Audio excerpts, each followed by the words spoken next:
The broadcast is now starting. All attendees are in listen-only mode. Good afternoon, everybody. Welcome to the SUG Live Virtual. This is our February SUG event. Today we're going to talk about documents and record management in SharePoint. I'm going to go ahead and get started with some announcements while everybody's still joining.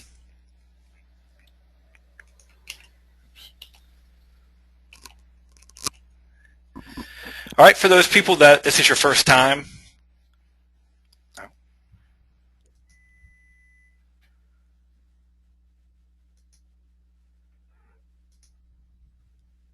there we go. Now everybody should be able to see my screen.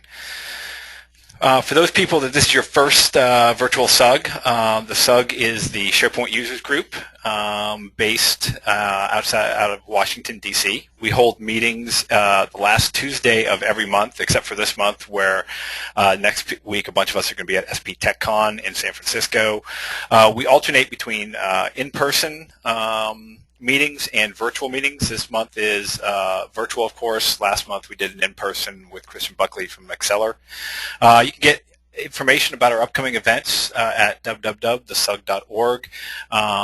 Lists our upcoming events, including our March meeting, which will be an in-person meeting, is scheduled for March 23rd. We're still nailing down the location, but the topic's going to be 5 things you should have done yesterday to improve your SharePoint lists and libraries, and it's presented by John Peluso from AvePoint. Also, coming up in April, we will not do a formal SUG meeting. That is because our 5th annual SharePoint conference will be held in Reston, Virginia, April 30th through May 1st. For those of you not familiar with the SharePointConference.org, it grew out of this users group, the SUG.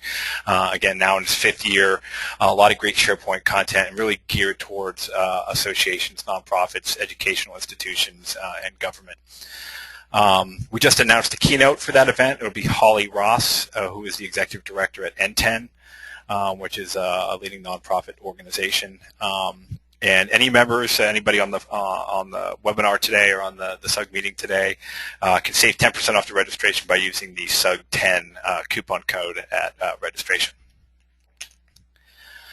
I'm going to act as moderator today. My name is Steve Witt. I'm the VP of Training and Product Development here at SUSCUTech, and I moderate our SUG events. So if you have any questions throughout Liam's presentation, please go ahead and use the question panel here in GoToWebinar, and I will either ask Liam to answer the question at that point or save it. If it's a general question, I'll save it to the end. And we are recording this session, so if you have to step out early, you want to come back later and check something, we will have it posted to the sug.org website at the conclusion of the presentation. So with that said, we're going to get into today's topic, and I'm going to turn it over to my friend Liam. Liam, I'm going to make you presenter. Okay.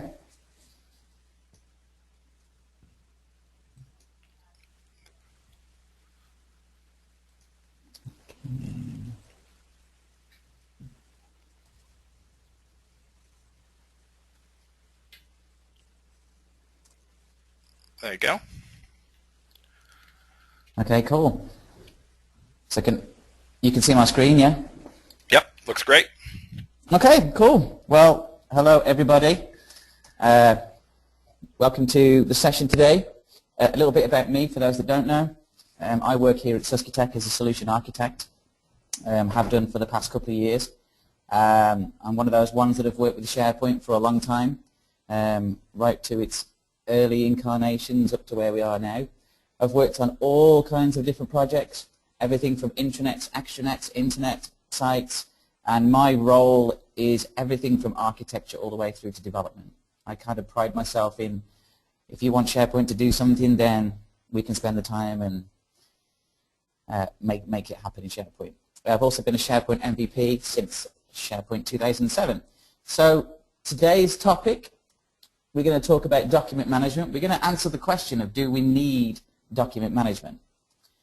We're going to also find out what document management is, what records management actually is, best practices for compliance and success. Now this one really has nothing to do with SharePoint. These are things that we should be looking at irrelevant of the technology platform that we sit on. We're going to talk about SharePoint 2010 document management capabilities, 2010 records management capabilities. We're going to do some overall recaps. Then I'm going to give you some words of warning, sort of kind of some gotchas, and then we'll open it up for questions at that point. So, documents and records management. Document management controls the life cycle of documents in your organization, from how they are created, reviewed, and published, and how they are ultimately disposed of or retained as records. This is the essence of the presentation today, is to kind of understand what the important things are when we're looking at document management. I think too often we think as individuals and as businesses that document management is just about storing documents on a file share somewhere and then just accessing them, printing them off and doing those things. We often forget the life cycle that a document goes through, that we start, we create, and then we ultimately need to dispose of, or we end up storing documents for years and years and years for no apparent reason, or we often have compliance regulation reasons for that one. So let's talk a little bit about document management. Why do we need, if at all, do we need document management? Well, the first thing is implementing a document management solution.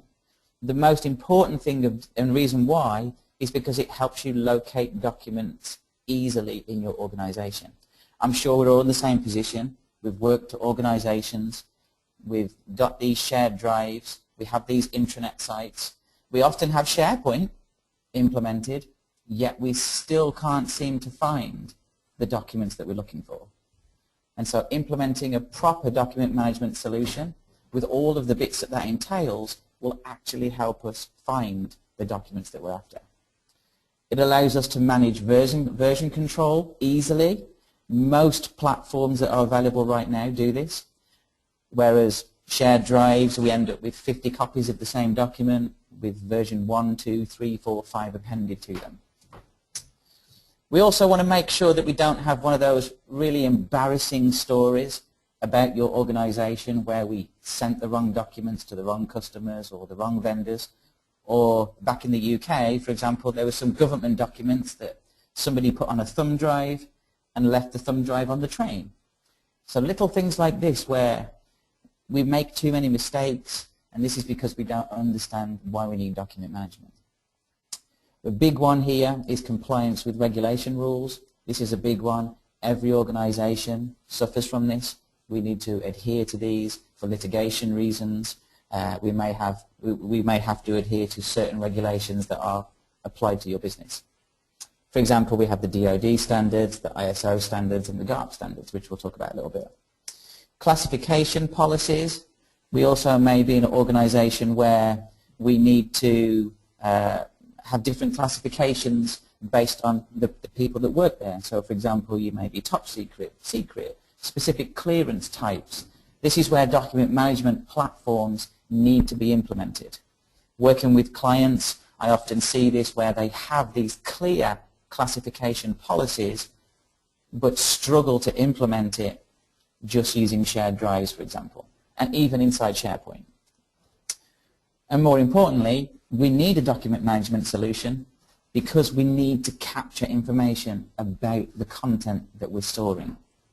One of the biggest pitfalls of shared drives is unless individuals are writing properties directly into the documents at the point of creation in the application that they're from, we have no extra metadata associated to them. And this is one of the big wins of all the document management platforms, specifically SharePoint, which we'll talk about later on. So what is document management? Well, document management is a core component of this idea of enterprise content management, this ECM that's there. Document management is often referred as a DMS. It means the use of computer systems and software to do three specific things. And if you look at the work that you do, these are the three things that you do. You store electronic or physical documents and images. You manage electronic or physical documents and images. And you want to track electronic or physical documents and images.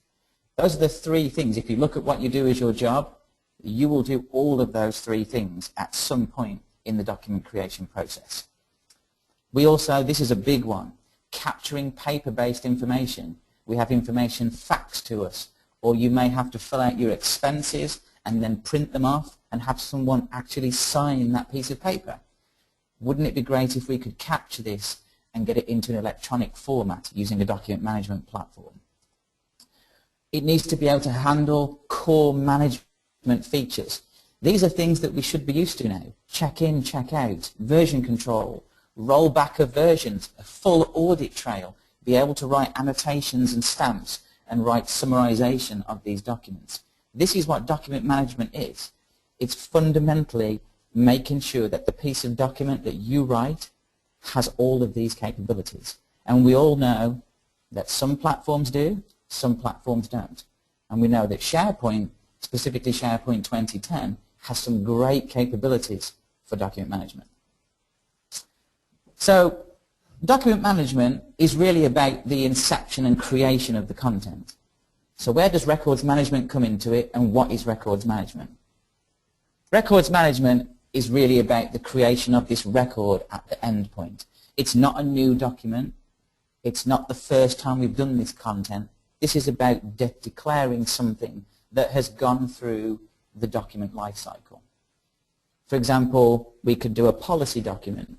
So for example, I'm sure the IT department have an internet policy document. That document begins in a collaborative environment somewhere. It goes through multiple iterations and versions, and then at some point that document becomes a published source of the truth, and then it becomes available to the rest of the business. At that point, that's when it should become a record, because it then does not change. The original document may change, but the published version that's been issued becomes a record at that point. Records management is about these specific things. It's about the creation, the receipt, the maintenance of, the use of, and ultimately the disposition and destruction of files. Now we all know, for example, that finance records need to be stored for so many years. I've been to many companies and many environments where those documents are well past the 3 or the 5 or the 7 year disposal that should be applied to those kind of records. Most importantly, though, is we now, because of the regulations that we find ourselves under, we also need to capture and maintain content often as evidence in legal cases. We've all seen this in the press and in the news, and you may have experienced it yourself, where someone comes to the organization, there's a legal challenge, we need to know that Joe Bloggs did exactly what he said he did, and I want to see all of the information about that. If we don't have a records management platform, it makes it very complicated to be able to retrieve this information. We also need to capture transactional data as evidence. Now, I'm not going to speak too much on this one. This is very complicated because this delves into the idea that every piece of content that you own, whether it's what I've purchased, whether it's a document that you wrote about me, whether it's a letter that was sent to me, whether it was a fax that I sent to you, every piece of content that you have about me can be called as evidence. So, document management and records management go hand in hand. To recap, document management is the initial creation of the content. Records management is the storing and ultimately the destruction of those files. So what are the best practices? Now, I'm not going to talk too much about SharePoint here. I want to talk about some of the best practices for document management. And these are where implementations of document management solutions fall down because these aren't followed. I've been in environments where they've used Documentum and SharePoint and Meridio and FileNet and all those different platforms. And if these are not met, it doesn't matter what the technology is. The first one, map document management requirements to a business objective. It's all good and well implementing a solution that says this is how it's going to be, but if you haven't mapped it to a core business objective and said this is how you will use it in your department or organization, it's never going to work. Ask yourself the questions, what level of compliance do we need? Do we need compliance? Do we have top secret, secret, confidential? What about the infrastructure? How is the infrastructure going to go together? Set up a reliable document capture process. This one gets left all the time. There are some great platforms out there that allow you to do this, to bring those paper filing cabinets that you have stacked up in the offices, take the papers out and scan them, and do auto tagging on the scan. Now obviously this can be an expensive process. So for a few clients that I worked on a few years ago, we set up a solution where it was a scan on demand. So the records and the documents were tagged as physical files in the platform, and when somebody accessed that information to know which filing cabinet, which room, which floor that document was on, a process was put in place that when someone requested that, instead of them having the paper copy, it was scanned and it was updated directly into SharePoint. And so think of those processes. It doesn't matter what the platform is, but that's a way of, a cheaper way, I suppose, of getting away from those large filing cabinets that we have. Think of secure access to the sensitive documents. Internal users, external users, contractors that work on there, temporary staff, or even just within your departments. I always like to use the human resources team as an example. There are obviously people in human resources that will have access to disciplinary files, employee files, and other people that won't. We need to be sensitive to the security requirements for that. This often gets missed also. I often find when I look at a shared drive in an organization, there's a whole mismatch of security because somebody needed permission to something, and when they were added permission, they were then never taken away again. And so you end up with not knowing who has permission to what. Optimize the use of workflows. Most platforms now have workflows. Look at automatic classification and tagging. The last thing you want to do is to present your authors, your end users, and even yourselves with 57 fields that they have to fill in before a piece of content can be saved. So look at streamlined process. Maintain document life cycles. Implement retention policies. Do active, archived, and ready for disposal policies. We'll talk about some of those a little bit later also. But this is the key. Work through the process. What is the point when the document needs to be declared as a record? What does it need to go through before it gets published? Does that content need to be published? So take some time to work through the types of documents and content and define those kind of cycles. Use guidance from the core standards. So with the DoD standards, the ISO standards. Ensure that retention hold process is followed. Now this one's really important. If there's a litigation or a legal hold, make sure that this is implemented. Make sure it's adhered to. This will help. Use a standard approach to applying and removing that on hold process. This is the most important one for me. Communicate and train the record staff and the end users who will be declaring the records. And I don't mean train them from a technology perspective. Train them so they know that this document gets defined as this document gets defined as that. This is the process. This is the retention policy that should be applied. This is all about business training. Technology can come last. What constitutes a record? When should you declare? When should you do those things? Monitor the content. There are great platforms out there and great technologies available that can go through and scan your entire content and ensure that compliance is met. Because of course, we're all just normal human beings, and sometimes, I know it sounds funny, but we do make mistakes. We may tag the content incorrectly. We may put the wrong compliance flag on the content. It should be secret. We flag it as confidential. It could be this, it could be public. We may do it incorrectly. Use these platforms that are available to scan the content to ensure that compliance is met. Automate the destruction process. Don't expect even yourself or the end users to go in and know that that document needs to be destroyed. By all means have an approval process, but let the platform automate that process. When a document comes up for expiration in 7 years' time, let the process work. It may be a destruction, it may be an export, it may be just a complete delete, but let that process be automated. But most importantly, ensure that a destruction log is kept. Because if we skip back to the on-hold process, or a legal challenge, you need to know that you can go back and trace it back and say, for example, when it was destroyed, who was the last person that touched that? That was Steve. What did Steve do previous to that? And have this audit log that goes all the way through the system. So, what does SharePoint 2010? This is what we're going to talk about today. What does SharePoint 2010 bring to the table? Well, most importantly, it brings in check-in, check-out. And more importantly, we can force checkout upon editing of content. So this is a great capability. Versioning and comparison of versioning. This allows us to get rid of those, I've named the file policy document V1, policy document V2. It means we can now use SharePoint native versioning, so when people come to the site, they only see one file. Behind the back of that file, maybe 20 or 30 or 40 versions. However, the one that's presented is the one they should be looking at.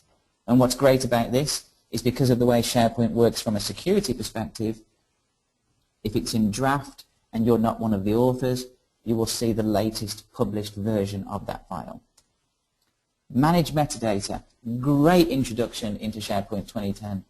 This allows us to do structured metadata, to be able to have a large taxonomy, allows us to tag the content, but also allows us to do this kind of ad hoc folksonomy, where we can add, for example, the enterprise keyword field into the content types and allow our end users to type the words that they feel kind of define the content better than the structured managed metadata.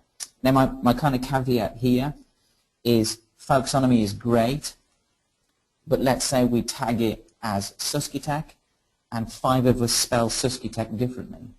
You'll end up with 5 different spellings of the word Suskitech. So be aware that folksonomy shouldn't be the core that's used, and look at folksonomy as a way of getting extra terms and then promoting them into the structured managed metadata. Content types and site columns. If you've been working with SharePoint for a while, these were introduced back in the 2007 days. Content types and site columns are great. This allows us to clearly define the type of content that we're working with, as well as the kind of fields that you expect to be completed. Metadata navigation, and I'll show you some demos of this. This allows us in a document library to have a tree navigation filtering structure, so we can quickly find the documents that we're looking for and filter what we're after. Folder structure and filtering. Yes, everybody loves folders. We kind of still live in the age where we're quite used to seeing the C drive with a folder, with a subfolder, with a folder, with a folder. SharePoint does support that. It allows us to build folder structures. Obviously, caveats along with that one, don't do too many. And I'm a great advocate of actually using content types and site columns with managed metadata and filtering, and then using multiple views to represent what would be the folder structure, as well as managed metadata and content types. Item permissions. Individual permissions can be applied at the file level. Obviously, there are some specific technical caveats with this one. Best practice would be that you would implement security based on groups, Active Directory groups or roles, and add those to the parent container. But sometimes we need to have individual permissions, and SharePoint supports that one. The Document ID service, this is a great add-on as well. One of the downfalls of previous versions of SharePoint is there was never a single identifier that we could say, here you go, Mr. Client, here's the ID of the document. If you just search for that, that document will come back. It was always very complicated. Now we have this service, and I'll show you what that ID service looks like. And one of the great things that I like is some of the social features merged directly into the collaborative environment and into the records environment. I think too often we kind of segmented the two away. Social was always the Facebooks, the LinkedIns of the world, but now it's merged directly into the SharePoint platform. And rules-based submission, great feature, Content Organizer. I'll actually show you how this works. Content Organizer allows us to define rules specifically around records management to allow the automated moving around of content based on the type of content or some other parameters that we can define in a rule. So where do we start in SharePoint 2010? Well, we need to enable some features in SharePoint 2010. We need to enable site collection features first. We need to enable the document ID service. Now, in the environment I'm going to show you momentarily, these features are already activated. We also need to enable document sets, which is a great feature which I'll talk about shortly. In-place records management, this is a great feature also. Library and folder-based retention. And then we need to go to the site option. We need to enable the content organizer, email integration with content organizer, hold and e-discovery capabilities, and metadata navigation and filtering. These 8 features will give you the core sets of functionality that you need in SharePoint 2010. So, let's look at document sets, metadata navigation, content types, and social tags and notes. So let me just share a different application. Okay. So, this is my SharePoint 2010 environment. I'm remote desktoped into the server itself. And what we have here is I have 3 different sites that I want to talk about. The first one is I have a document management site. This one's very straightforward. It's a SharePoint site collection. It's based on the team site template. I then have a records management center, which is based on the records management team site template. Then I have what's called the content type hub, which I'm going to talk about also, which is just based on the blank team site template. Now, one of the gotchas with lots and lots of document management and records management solutions is the ability to classify the types of content. So SharePoint does this really well by using content types. However, one of the downsides in the previous versions of SharePoint was that if I had a site collection, an intranet site, for example, that had 10 different content types, and then I had another website that was the extranet that was not connected, and I wanted to use the same content types, this would cause me a problem. I would have to go into the other one and recreate them all manually. Now, what SharePoint 2010 does is it allows us to create what's called a content type hub. This is just a regular team site. Oops, I need to log in as a different user.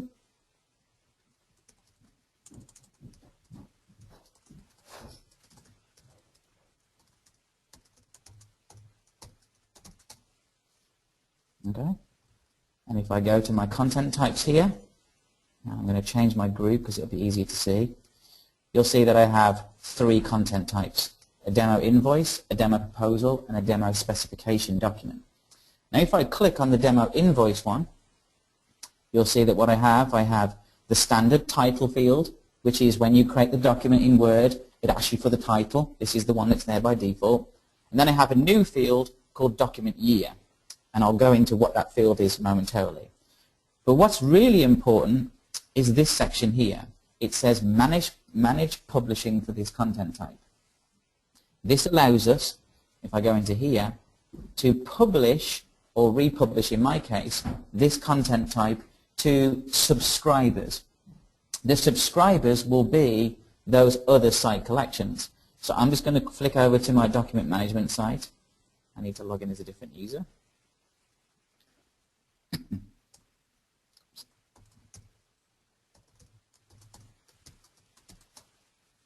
Okay, and if I now go over here, you'll see that we have a feature called content type publishing that's also available to us. And what you'll see here is it's connected via the managed metadata service in SharePoint 2010, and there's an option that says refresh all published content types on the next update. And those 3 have been pushed to my website. So if that was my intranet, my record center is exactly the same. I could go into there and show you the same thing. So I create the content types in a central location, and then I use SharePoint native functionality to push those content types down to where I need them. So if I then go into my site and click Content Types. And if I just do Demo Content Types, you'll see that my content types are actually existing inside my document management site now. So I have full access to these. These are exactly the same as these ones that exist in the content type publishing. But if I try to go into Demo Invoice, you'll see that all the feature set of me being able to configure that doesn't exist because I don't own that content type. It exists up there. So let's just recap quickly what a content type is. I always like to play on words. So a content type is a type of content. It's what you define the content to be. So in my case, I wanted an invoice, so I defined an invoice content type. I then defined fields that I expect people to fill in when they upload this file. So for example, I added a new one because on my invoices, I wanted people to say, well, what year is this invoice for? So if I click on Document Year and go to Edit Site Column, you'll see that we have a column called Document Year. And if I scroll down, it's a Manage Metadata field that's connected to a term set called Year that, in a very simplistic approach, just has 3 or 4 different options available to us. And that's using the term store, which is the Manage Metadata capabilities of SharePoint 2010. Now if I go into Site Settings and go to Term Store Management underneath Site Administration, this will give you a view of the term store itself. So for example, Core Taxonomy, I have Base Document Types and Year. This is that core taxonomy that I spoke about earlier. Now underneath this, you have this system setting and you have keywords. This bit here, this is your folksonomy. This is where end users can write things in from their site and it appears into this list here.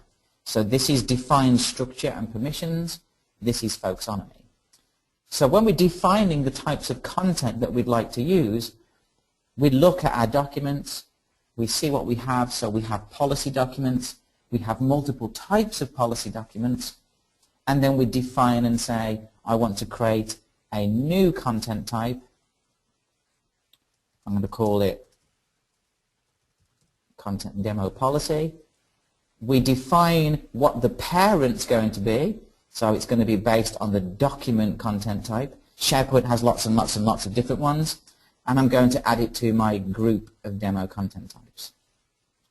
So what we now have is a base content type that has one field. Now if I wanted to ask users to fill in more detail, so scenario would be, I want to capture the date, I want to capture who the author was, I want to capture the title, I would like to capture the department of the user, I would like to capture where the sun was in the sky. Those are things that some of it SharePoint captures, some of it you need to capture. But we have this ability to add from existing site collections. I'm not going to go through all of them, but you'll see that there are many, many different fields that we are able to add in. So for example, enterprise keywords, I'm going to add this one in. This one allows us to do folksonomy directly inside a content type. So I'm going to add that one to it, and I'm going to keep that as a content type. What I also need to do is, because I would like this to publish, it's a brand new one, I'm going to click OK, and then I'm going to leave it. I'm not going to do anything else now. That will automatically get pushed down the next time the SharePoint process is run. And those are, for those that need to know, those are 2 timer jobs that sit inside SharePoint on the servers. One for the Content Hub and one for the content subscribers. So what's going to happen is all of my content types are now existing, and I have my site columns defined. They've been pushed all the way down. So I have my defined demo invoice, proposal, and specification. And now we need to know how to use those, because we've defined our content types. Then I'm going to go to my document library. So I have a document library here with some basic documents in. In the settings for the document library, we are able to define the types of content that we wish to allow users to use. This is critical. One of the things that we tend to miss when we're building things in SharePoint is the power of the content type, because this is where you define what users create. When they upload the documents into the system, what they tag that content as. So for example, if I go to the documents here and I click New Document, you'll see that my options are available to me. So I click Proposal Document. This is then going to launch. It's going to open it into Office. I'm going to type a little function that writes some information in there. I'm going to call it a random document. You'll notice that I have some managed metadata associated to it. I'm going to call this one Proposal. So I'm defining, and then I can go through and I can start tagging with extra words what I want those keywords to be. So I could just say rand. Now what's going to happen is this is going to present the user with this. I'm going to call it random doc and just click Save. And then I'm actually just going to close my document down. And if I go back to my SharePoint site, you'll see that my random document now exists. So that was the start of my creation. Now what you'll notice that's quite useful here is proposal document type, so the metadata has been surfaced. And you'll see we have this strange looking number. And this has come from the document ID service. This is your central ID number that anywhere in the site that you look for this number, it will retrieve that individual file. So you'll see the URL at the bottom goes to a file called docid redirect and appends this number. So if I click this, this is going to ask me to open and save. So this is a unique link that you can give to other people in the organization that never changes. The name of the document may change, the description may change, but this identifier does not change. Now that we have the document in there, we have various capabilities. We have the checkout capability, we have the version history, we have publish a major version, we have all these capabilities that are available to us. Well, we also have these what's called compliance details. Now if I click this, this is important when we're looking at life cycles of documents. This gives you an idea of what is applied to this document. It tells us that we have no events associated, so there's no retention policy. It tells us the name, the content type, where it's stored, and if it's exempt from any policies, excuse me. And also if you'd like to declare it as a record. So we have a quick overview of these documents that are there. Now we also have, various options up here, so the declare record link is available directly at this point here. Now that we have documents existing in the document library, let's say you had tens of thousands of documents in here. This would be quite complex to navigate. So what we have here is we have the content type navigation structure that's available. This allows us to say, well actually, filter the results based on the content type of the documents that are there. And this will then filter the information for you directly. We can also filter it by specific values. So if I go back and say proposal, this will then go back and give us that single document. If I go back to general documents, the navigation returns back to all those individual files. So we have various ways of accessing the same content using the navigation structure. Now what we also have, which is where the social elements come in, is we have these options here. I'm sure you've seen this in your SharePoint 2010 environment. I like it, and tags and notes. This is where it ties into the whole social elements of SharePoint 2010. It talks, so I can go in and say, I like that one. That's added a tag specifically to that file. I can then do tags and notes, and the I like it comes back, and I can say, I really like this file, and I can save it. And this will add suggested tags, almost like a tag cloud inside SharePoint. I can go into the noteboard and I can say, this is a random doc. And I can post information about this document. Other people behind you can then come in and also click on the document and start to add other notes. So almost like those of you who use Facebook or LinkedIn or any of the social networks will know how this works. You start a conversation, you post information, and it starts to build down to give you extra social capabilities. And this is great because they're merged into the collaboration platform. Historically, we never had that. There was always a segmentation between them, but now they're merged together. Okay. Let's just do this.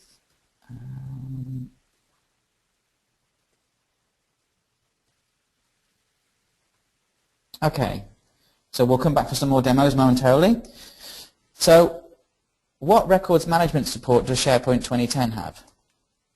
Full document management capabilities. Yes, it's document management, but it's also part of the records management. We have the document ID service, multi-stage retention, and what I mean by multi-stage retention is we can have a staged approach to the ultimate destruction or removal of those files. And I'll take you through a process. So for example, we could say 1 day after the document's created, we need to do this. 5 days after that, we need it to do this. 7 years after that, we need it to do this. And then a year after that, we then destroy.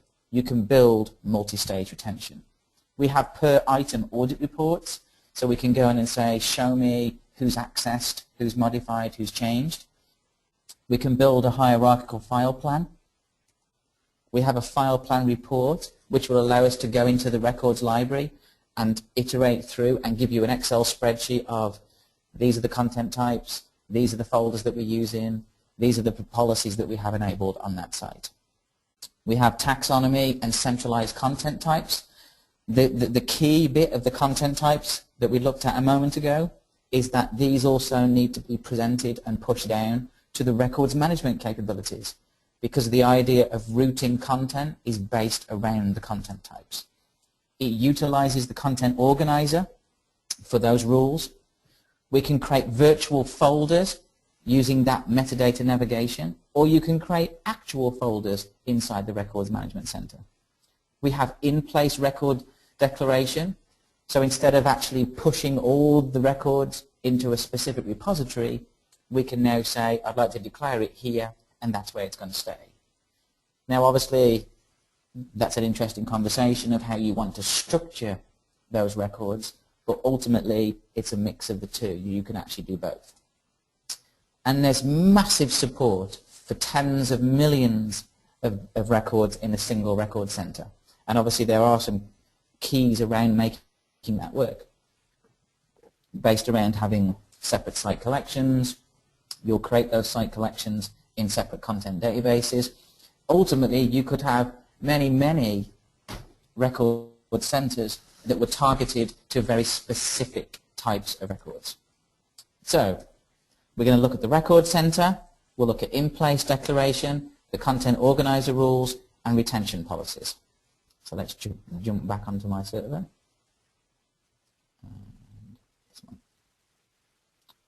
Okay. So when we create a record center, it looks just like this.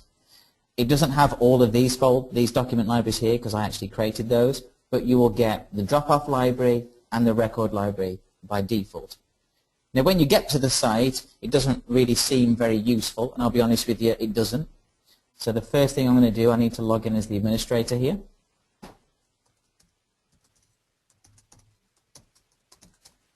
Oops.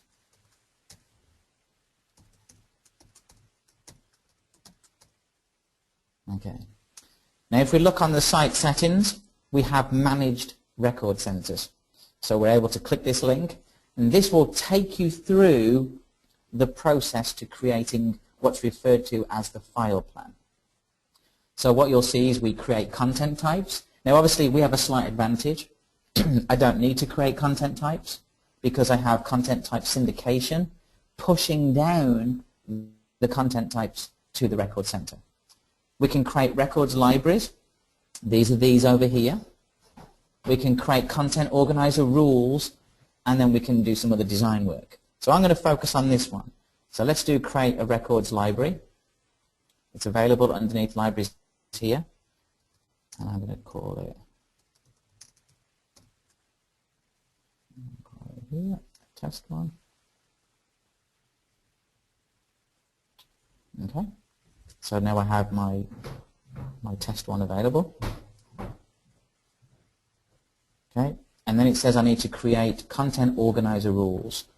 And these are done in a specific list. Now I already have some predefined, but to create one is just like creating a standard list item.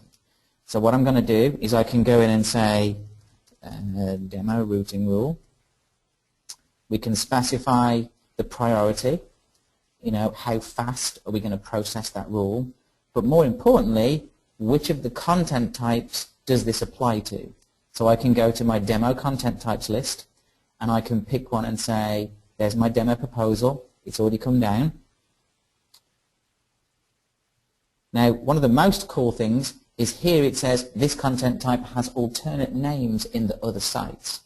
So if we didn't have content type syndication, we could have a content type called demo proposal, sales proposal, IT proposal, and as long as we put the names in here and listed them through, they would also adhere to the same policy. We could also then add specific conditions that need to be met in order for that to move.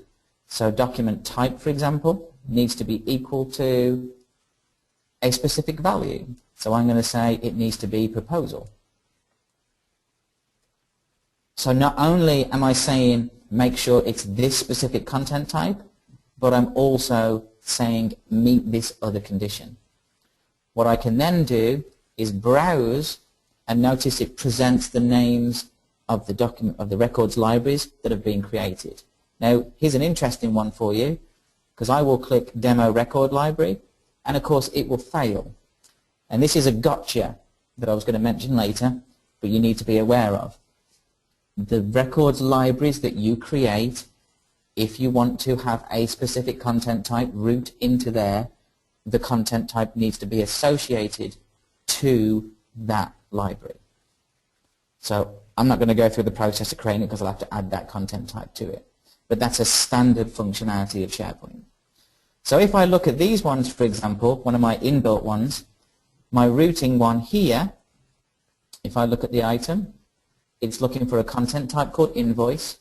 It's then looking for a specific year of 2012, and then I'm actually routing it into the invoice one, and notice I created subfolders, and it's moving those documents that I declare as records automatically into those locations. So how does that process work? Well, if I go over to specification, if I go to, I'll use the specification one.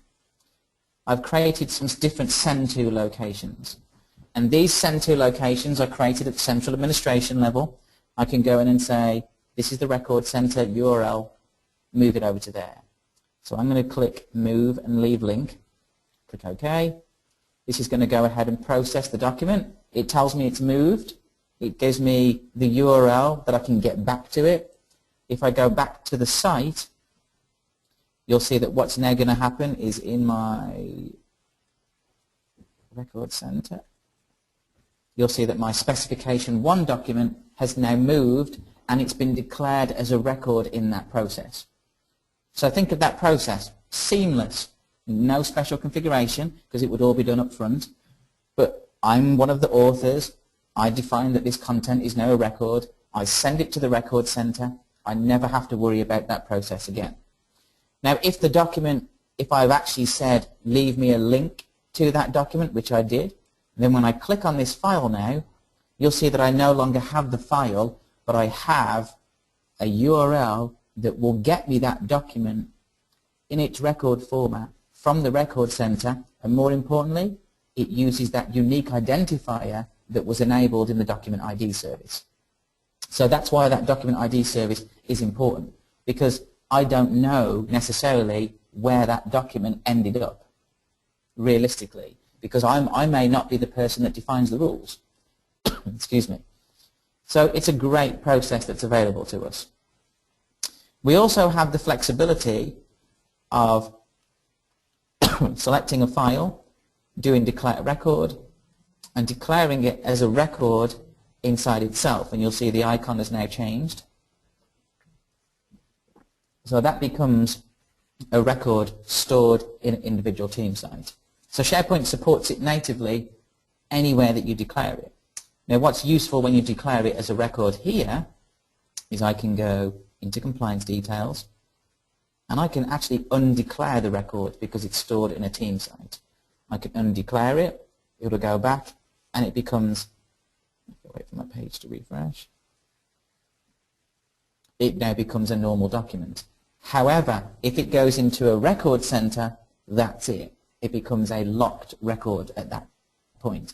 So when defining the types of policies and the way you want to work, that's the differentiator. If you want to give people the flexibility of declaring and undeclaring, now think of that logic. You declare to protect, then you may undeclare to copy and create a new version. You may not want to push it all into a finalized taxonomy. Okay, so if I wanted to create a retention policy, so here's my demo policy content type I created earlier. SharePoint calls them information management policies. I can go into here, test description. The policy statement is what gets surfaced directly inside Office when the document is launched. If I enable retention, you'll see that we get this flexibility to add a retention stage. Now here we have the flexibility of saying, well actually I want it to start when it was created or modified or when it was declared as a record. So if I choose declare as record and I define it and say 1 day after it's been declared as a record, I would like to delete any previous versions that may exist and click OK. I can now add my second stage. So I'm going to go back to my declared record. I'm going to go with 10 days after that. I would like to go through and transfer that to a different location. And this one is based on the send to locations that you created before. So I'm going to choose Record Center, Move and Leave Link. And that's going to move to there. So click OK. And then the last but not least, when my record has been declared, I'm going to say 7 years afterwards, I'm going to permanently delete. So what I now have is this multi-stage retention policy that's connected to the content type. It's not connected to where it's stored. It's not connected to the individual file. It's connected to the classification of that content. Now what we can also do is enable the auditing capabilities. And this is useful for a litigation process or things like that. We can go through and say, well, I'd like to check when it's opened or downloaded, who checked it in, who checked it out, who tried to delete it. Those capabilities can be enabled on this policy. So I click OK. So my policy now has that capability. Now obviously I'm building my content types in the content type hub. It's been syndicated down. And so what happens now is when I go into, let me go to invoices and go to 2012, oh, it was 2011 I needed. And when I go on to the compliance setting, you'll see that this is one that I created a little bit earlier, but you'll see that this time this has been declared as a record, and you'll see the exact same kind of structure that I just built out as the multi-stage. And you'll see that it's this process here, and obviously on the 22nd it will kick in that first piece of the multi-stage retention process, and then it will go all the way through. Now if I was to go in and add a remove or hold, that would stop this process from completing, and it would sit there until the hold was then removed. If I wanted to view an audit log, I could click on the audit log and it would then present me a list of options. So I do generate audit log report, and you'll see that we have the flexibility of looking at who's been viewing at it, who's been deleting it, whether it's gone through an expiration or disposition, what the modifications were, any of the security settings. Now one thing we also have, along with the records management that's available to us if the extra piece has been added, is the ability to protect our documents even further. And this is done through the use of information rights management. So we have a policy that can be applied to documents based on rights management. So we can stop users from printing documents, we can stop them from accessing it programmatically, and we can make sure that they have to verify credentials every 30 days. Now, how does that look inside a Word? So if I'm in a document here, I'm going to go to my document settings, I'm going to open up my random document that I've just created. Okay, and I'm going to go to File, Protect Document. Now, based on this implementation of it being there, I have the ability to manage credentials, and then I have the ability to restrict permission to this document, where I'm able to say, well, actually, I would like to grant read access to this user, and I would also then like to add change permission to this user. And then I can go in and say, well, this document expires on this specific day. I can allow printing, I can not allow printing, I can access this. Once that's been done, I can save that and upload that to SharePoint, and SharePoint will then respect that permission. So think of that logic. You get access to SharePoint, you get access to the team site, you get access to the document libraries, and you get access to the files. All of those levels can have permission. And then introducing something like rights management will allow us to restrict that even further. So if there's me and Steve, for example, in this document library, I can make sure that Steve can't open that because the rights management will restrict that process. And records management will also adopt that. So you declare that secure document as a record, it goes in the record center, someone tries to open it who doesn't have permission from the rights management services, it will even block them accessing the record at that point. So, let's just go back.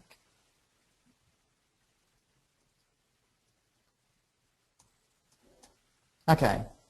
So Hey, some Liam, overall... Oops, sorry. One question that just came in about when you were talking about rights management and things, and the scenario is with like HR documents. Yeah. How would you secure like social security number, salary history, etc., so that only the HR reps would have access to that in the course of your either in your rights management or in your records management? I mean, as far as out-of-the-box capabilities go, that is one thing that, unless you apply the permission to the individual files themselves, so if there's 6 people in HR and you only want 3 people to view the social security number of that person, then SharePoint out-of-the-box does struggle with that capability because the granularity of permissions is based on the file itself. If you need them to see the document, of course they can see everything in that document. Rights management goes a little step further where we can restrict certain things out, but that still doesn't do, I suppose, what would be like a red act kind of idea, where we can say, well, this block of text is only available to that person. That's where you'd be looking at a third-party addition to SharePoint, something that would let you apply red act security into the Word documents before they get into SharePoint. However, if you created those values as metadata fields, instead of putting those in the document, for example, then there are components that are available to put into a SharePoint environment that would allow you to restrict those fields based on permission. But ultimately, for that scenario, you are looking for something third-party to fix that issue, or you could even kind of custom dev that yourself. Does that help? Yep, great. Cool. So overall thoughts, SharePoint 2010, it is the game changer for both document and records management. I'm not saying it's the be-all and end-all. It's the game changer from any other version, and it will do fairly well against every other platform that's available. Great investments by Microsoft in both document and records management. This version of SharePoint 2010, some great advancements. Great platform for building end-to-end solutions.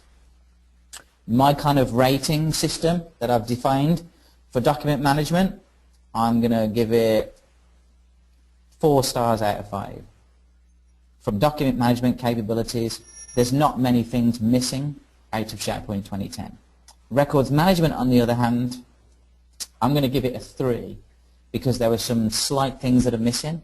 There were some great third-party products available that enhance this even further.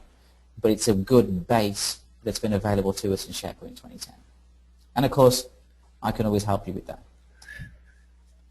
So, overall thoughts. This is from last year.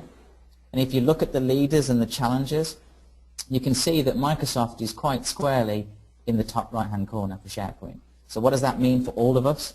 That means this is a great opportunity for us to use SharePoint, for our records, for our documents, knowing excuse me, that when the next version comes out and the next version after that, that those investments will just continue. So if we could implement a process in SharePoint 2010 now, we know that when vNext comes out, that it will just be enhanced even further. And all of the users and the staff and yourselves will already understand how this process works. Because it is a bit of a change to be able to go from file shares or from another system into SharePoint. So, words of warning. SharePoint isn't a dumping ground. Too often SharePoint does end up that way. And the solution is only as good as it's implemented. Records compliance for DoD 501502 standard will need either custom development or a third-party solution. You've got the Autonomy, OpenText, Laserfish, or the Gimblesoft ones that are kind of the 4 that I've kind of seen work really, really well. Web-based solution only. There's no real client application apart from Office. That is one thing that's kind of missing, is a deeper integration with Outlook for records management or Office with records management. It's doing well so far, but it's not quite there yet. And of course, most importantly, train and then train your users again on how to use the document management capabilities. If you make it simple and fun for them to use, and don't expect them to know where everything's supposed to go. The key here is if you want to create a document, you go to the place where you would like to create the document. Or you upload the document to the place where you want it to be, and then let SharePoint do the rest. Use the content organizer, utilize workflows. So, the presentation will be available on the SUG. If you have any questions, feel free to email me. You can follow me on Twitter if you need to, and also I have a blog site that's there as well. Okay, Liam, I have some questions here for you. Okay. The first one is, and goes back to when you were talking about doing the document management overview. Most corporations have at least several different departments that maintain documents. In some organizations, there is a cross-organizational set of policies. What do you do if each department follows its own set of practices? That's the magic question, isn't it, there? If every department does its own thing, how do you kind of fix all that together? I mean, from a technology perspective, once you've ironed out the politics, I suppose, SharePoint will allow you to have that flexibility of saying, well, actually, we can create parent kind of policies, and then we can create sub-policies. So think of the logic through in SharePoint. Let's say you've got the IT department, you've got the human resources department, and you've got the sales department. They all have different types of content, and they all adhere to different kind of regulations or policies or retention periods that need to happen. SharePoint will handle that really, really well because it will allow us to create a parent content type that all of these other ones can inherit from. And we can make sure that the policies, the retention periods, the security policies, the classification policies are pushed down to all of those types of content. So if I create a content type called a policy document, and then I want to create an internet usage policy document, my parent content type will be the base one that I created. And by doing so, we'll inherit the policy that we defined as a business and an organization down to those departments. So I almost refer to it as like the sneaky way of passing down policies. Because you train and say, you want to create a new content type for your stuff? That's cool, but please inherit from these 5 or 6. and then by default you're passing down a standard approach without them knowing. Perfect. Okay. Next question is, when you were showing the example, the question was, how did you get the document year to show up? And I think that was, did you have that in the managed metadata? Yeah, so that was a site column in the content type, and I added in the managed metadata a series of years. And obviously what I then did in the document library is I modified the view of the document library to include that field. And so that's why you could see it inside the document library when I accessed it. Perfect. Next question. Can you enter a document ID after a file has been uploaded to SharePoint? You don't actually enter the document ID. The document ID service is ran on a timer job, so that runs in the background.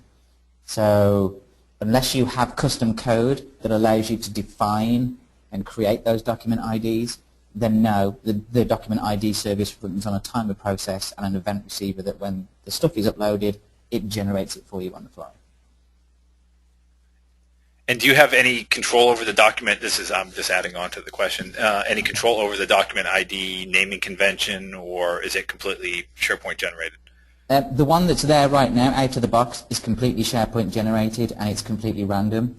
You can write your own document ID service, so a piece of custom code that can replace the one that's there, and then you have complete control. So there's a bunch of examples out there where you can prefix all the documents with your business name and then have it put things in a format. Because one of the things I forgot to mention was one of the biggest things is coming up with a naming convention for documents and files that you put into any platform. And so the document ID service can actually help you in that process, because when you refer to documents, you just refer to it using that document ID process, not the free text that people type in the title or the name. Great. Next question is, there seems to be overlap between the taxonomy and metadata column features and purposes. How do we keep them from getting confused, or how are you seeing people keep those separate?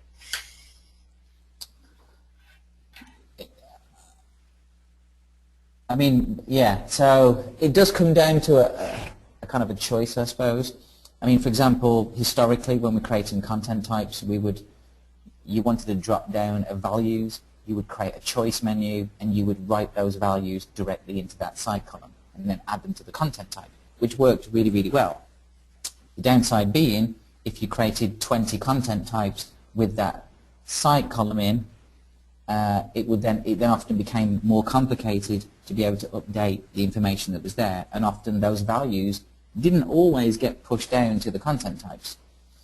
So the choice for me, personally, is I'm a great advocate of the managed metadata, just because anything where we can kind of centralize the values that you want to reuse across the business is a great advantage. Having these little siloed site columns all over the place and then trying to use those, for example, in search refinements is going to cause problems. So my kind of choice has always been, if you have something that requires more than 2 or 3 values, stick it inside the managed metadata term store, make sure it's available there, set an owner on it, set contributors on it, and then manage it centrally. And what's really, really useful about this is because it exists as a service application, it means that if you do have other SharePoint environments, that you are able to federate that information.